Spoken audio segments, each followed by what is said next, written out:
नमस्कार, मी प्रवीण पेठे. मी ex military man आहे आणि सावंगी मेघे ड्रीमलँड सिटीचा रहिवासी आहे. इथच्या महिलांनी हा जो प्रश्न उपस्थित केलेला आहे हा खरोखर तंतोतंत खरा प्रश्न आहे. कारण की इथे पाहायला ते सर्वांना माहीत आहे की ह्या शीख बिड्यावर काय चालते काय नाही. त्याच्यावर पोलिसांचा जो अंकुश असायला पाहिजे तो अंकुश नाही आहे. वरपासून तर खालपर्यंत सर्व इथे पैसा खातात. हा गांधी जिल्हा दारूमुक्ती म्हणून ओळखला जातो, पण दारूमुक्ती इथे नाही. इथे दारूचे पूर्ण लोट वाहतात इथे. आणि ॲक्च्युली इथचे जे लोकप्रतिनिधी आहे, समजा जिल्हा पोलीस अधीक्षक आहे, इथचे पोलीस स्टेशनचे ठाणेदार साहेब आहे, ह्या सर्वांनी खरोखर ह्या गोष्टीकडे लक्ष द्यायला पाहिजे. कारण सर्वात जास्त दारू पिल्याचा त्रास हा ह्या लेडीजला होतो. कारण की यांचे जे आपले मिस्टर असतात, त्यांचे जे मालिक असतात, हे बिचारे आपले 100, 200, 300 रुपये कमावतात आणि शेवटी इथेच ती दारू त्याच्यामध्ये होऊ शकते. आजकाल तुम्ही पाहिलं असाल गुजरातमध्ये, राजस्थानमध्ये कधी कधी विषारू दारूचं पेल्याने ते खूप साऱ्या जणांचा मृत्युमुखी पण पडतात. तुमचं म्हणणं दारूचं बरोबर आहे, पण दारूच्या सोबत आमचा मुद्दा, लोकांचा एक मुद्दा आहे की ग्रामपंचायतनं विकास निधी जो येतो इकडं तिकडं लबाड्यासारखं वाढवल्या जाते आणि तिकडला विकास होत आहे. परंतु हे 20 वर्षापासून आता हे मसणघाटाचा रस्ता आहे, तर हा बरसातीमध्ये ह्या रस्त्यांनी आपल्याला सुद्धा नेता येत नाही आणि हे रस्ते या इथलं डेव्हलपमेंट झालेलं नाही. तर ग्रामपंचायत, आपल्या ग्रामपंचायतमध्ये मागील 20 वर्षापासून जे मनोपल्ली चालत आहे आणि बंच ऑफ थॉटची नीती राबवल्या जात आहे आणि ते जे ग्रामपंचायतचे जे सदस्य लोक आहेत ते जब्बर होत आहे. तर याच्या संदर्भात तुम्ही काय सांगा? तुमच्या मताशी मी सहमत आहे.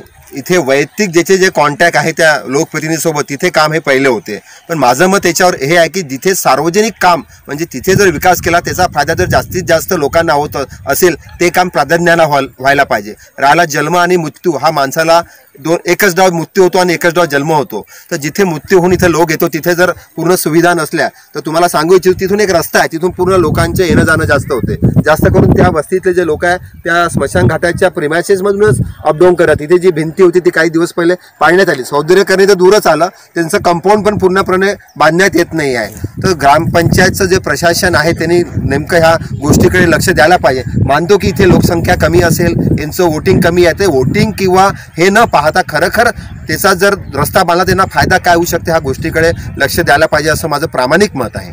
आणि नीती दलित वस्ती सुधार केंद्राचा जो फंड येतोय तर तो फंड वास्तवमध्ये दलित वस्ती सुधारमध्ये वापरला जात नसून तो फंड इकडे तिकडे रेफर होत आहे. म्हणजे कारण की हे 20 वर्षापासून दलित वस्तीतले म्हणजे सगळे SC ST OBC मिक्स आहेत, परंतु दलित समाज इथे जास्त आहे. तर यांचा फंड यांच्यासाठी वापरण्यासाठी करायला पाहिजे होतं. साहजिकच आहे. ऍक्च्युली मी त्यांचा हक्क आहे, जो कॉन्स्टिट्यूशन हक्क दिलेला आहे तो निधी त्यांच्याच हक्कासाठी वापरणं गरजेचं असताना असं मनोपल्ली होत आहे. मी एक माजी सैनिक असल्यामुळे कधी कधी मला तर जातीवाचक शब्द पण माझ्या तोंडावर आणणं मला योग्य वाटत नाही. पण प्रशासनाच्या ज्या काही योजना आहेत, चाहे दलित असतो, वाल्मिकी नगर असो किंवा ज्या काही योजना असतात आंबेडकरांच्या नावावर असो, त्यांचा पैसा तिथेच खर्च व्हायला पाहिजे. पण हे होत नाही. सर्वांना माहित आहे अपंग निधी असतो तो पण खर्च होत नाही.